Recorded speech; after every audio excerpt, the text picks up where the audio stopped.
Welcome back to Bill's Bets and Beers. I'm your host Chad, and let's get into this video. First off, if you're new to the channel, it's a channel where I talk about mostly Bills football, the NFL in general. Walk through my parlays that I put in. I like to put some same game parlays for Monday, Thursday, and Sunday night football. In this occasion, a Saturday game football. And then on top of that, I do an occasional tasting and radium and tasty brew. I like to pick some local IPAs from the area, the taste and test, some unique ones, just some average draft beers as well every once in a while. But anyways, let's get into this. First off, um, I'd like to talk about this. I being out of respect, I didn't want to take anything or use this to get any extra views on my channel. Um, I've been worried about him all week. I know I don't know him personally, but being a Bills fan, it was crazy to see, even as an NFL fan, just crazy to see a football player get that hurt on the field. It's great. It's great that he's up and he's breathing on his own. He's able to move his hands and feet, and he was able to talk to the team today. And I guess apparently I was watching Sean McDermott's interview, and apparently the first thing he did was go like this to his to the team. So that's, I don't know, it's very good news. Um, he's a unicorn, man. That coming off from that injury and being that good just after 3 days is a blessing. So, anyways, let's get into this video. I don't want to dig too deep into that. I know it's a big topic, but I think everyone's just happy to see that he's up and going now, or at least without a breathing tube, breathing all by himself. And my dad had a bad surgery too, where he was I would they said unstable during the surgery. It got him stable, and he had to be in the breathing tube for a whole week, a whole weekend. And when they took that out after the surgery, stuff like that, he wasn't able to talk for a couple of days really comfortably, maybe even up to a week with being that breathing tube in. So I'm looking forward to the next couple of weeks seeing Damar talking to just shoot a message out to the fans and stuff. I know he's got a lot of stuff going on in life, but I know he's gonna want to send something out to us. Um, and everyone's gonna be dying to talk to him and just give him our blessings and say hey, we're glad you're okay. We prayed for you. Got all this and I know the first game he's able to attend again, everyone's wearing the number 3 jersey. I guarantee everyone's wearing it this Sunday too. Because I would if I was going. But let's get into this video real quick. I'm gonna be doing the Bills versus Pats. We're dropping that tomorrow. Let's get into this injury report for the Saturday games. We got 2 games going on, both big playoff implications coming up. So obviously you got the Chiefs and the Raiders, and then you have the Jags and Titans. I don't think the Chiefs are going to lose, but let's go through that injury report first. They got wide receiver Sky Moore. He was designated with a hand injury. He did not participate on Tuesday and Thursday, and he was limited on Wednesday. So he's out for this game. He must have got a little bit better on Wednesday, and then everything degressed on Thursday. So big out. Not huge. I think he's been returning punts and some things like that for him, but not too much crazy stuff that he does. So it shouldn't affect him too bad. Then you got guard Joe Thuney. Thuney is an ankle injury. He was limited all week, and he's questionable. It's good to have your starting line up there. I mean, it's going to make everything easier for Mahomes. If he's not there, Mahomes will have to scramble a little bit more. Then you have cornerback L'Jarius Sneed.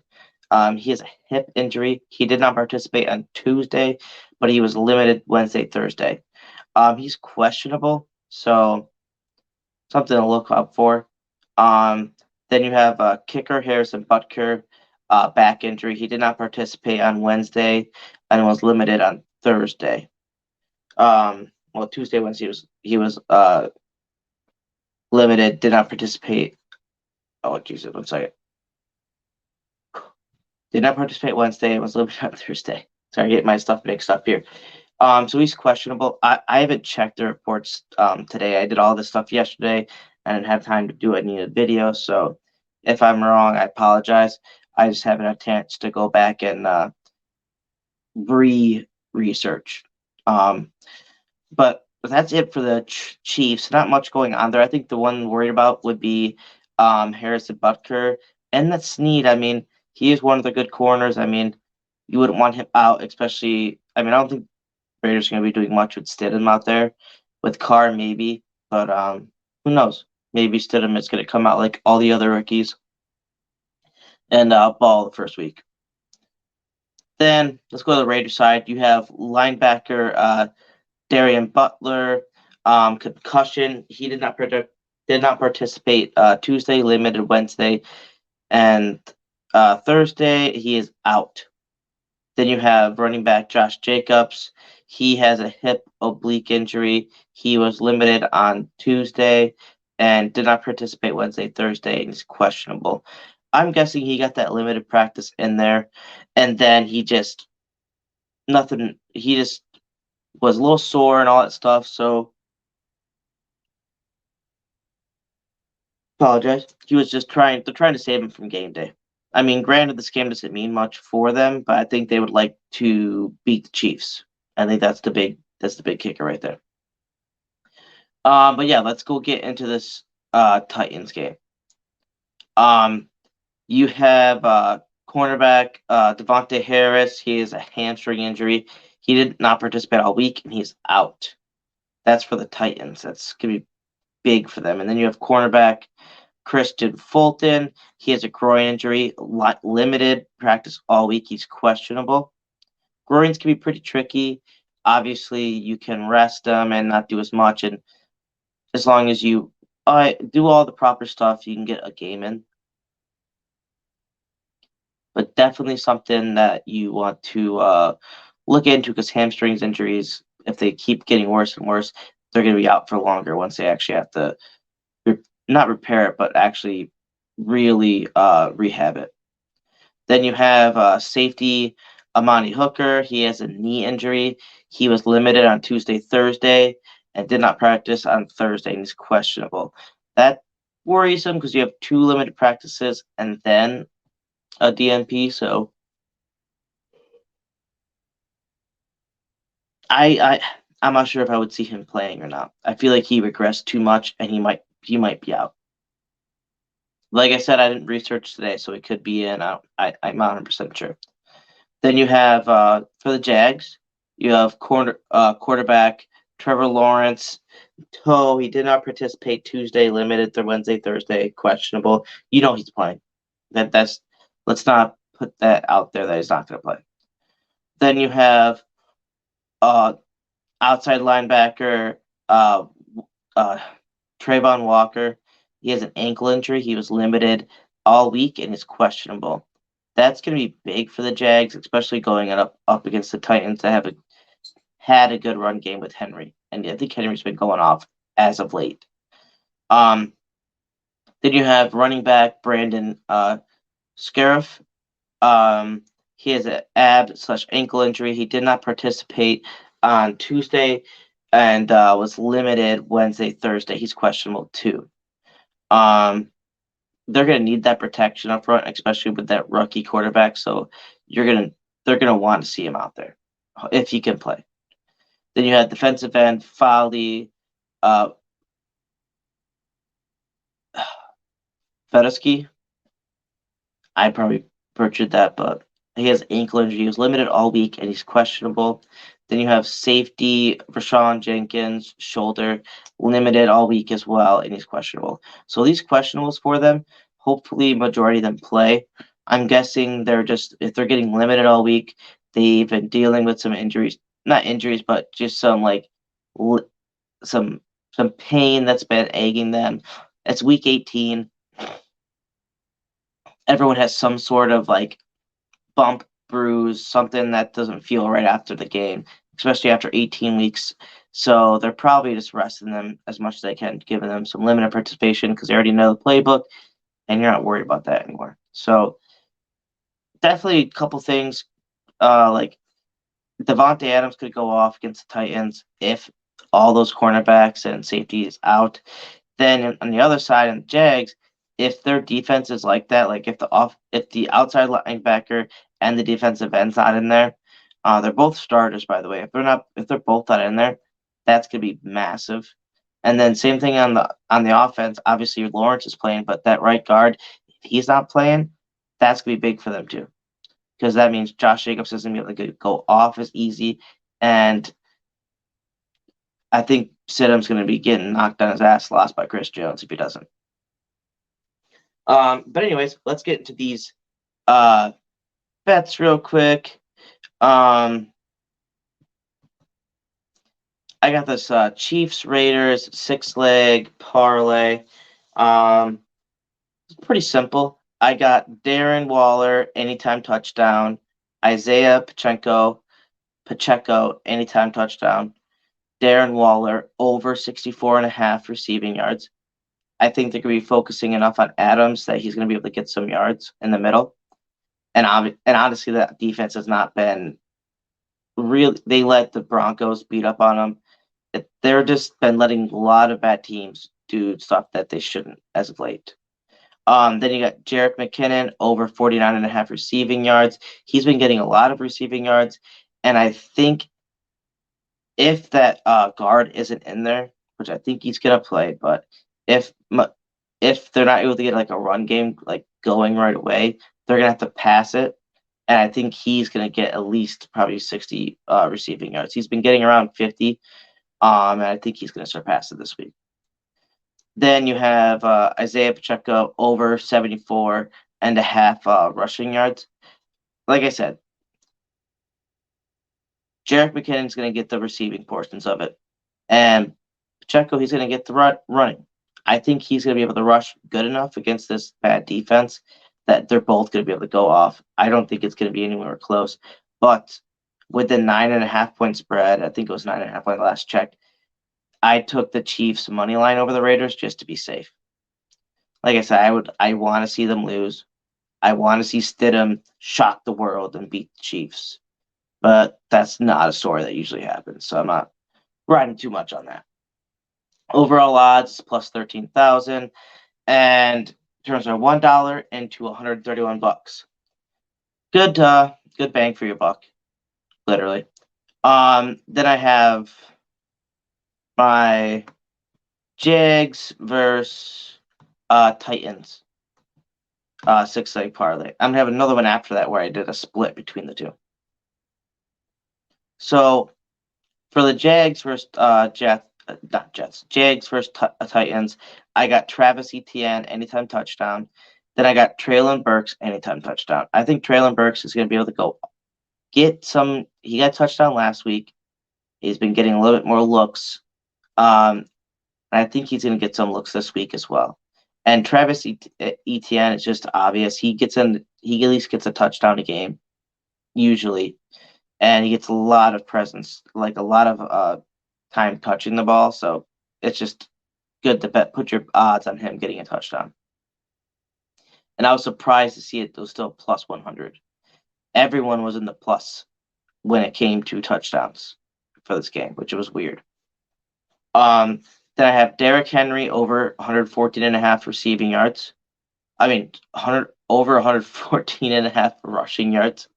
I think he's going to be able to do his stuff on the ground, especially with this little broken, damaged defense where it wasn't that great to begin with, and now you have people injured or at least trying to play through an injury. Then you have Travis Etienne over 94.5 rushing yards. I chose that because I just think he's going to be able to run against this Tennessee defense.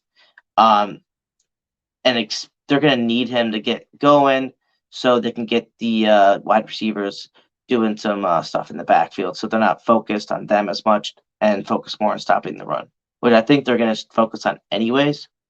But I still think he's going to be able to break through a couple holes, get some 20-yard plays here and there, or at least one 20 to 30-yard play.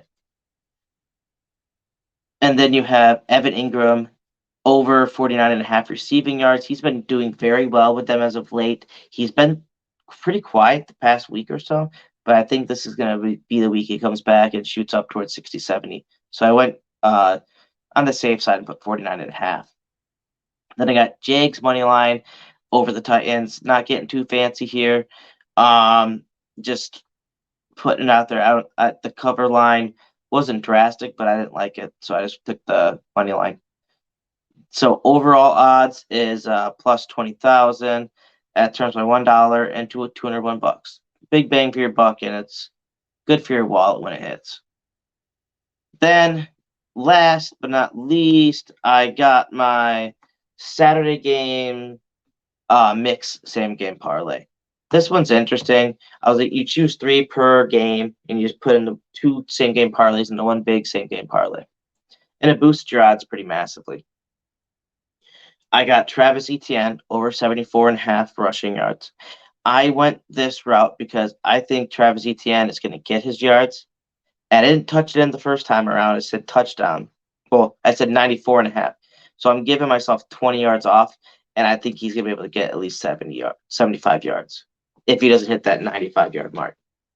Then I got Marvin Jones over 54.5 receiving yards. He's been getting good in yards as of late, and I just see him going off again and getting a little bit more yards. Like 55 yards isn't much to ask for, and I think he can get that. I think he's going to be up towards 70 or more.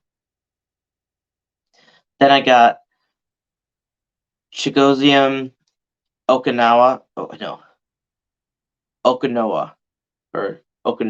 whatever it is. He's going to do over 39.5 receiving yards.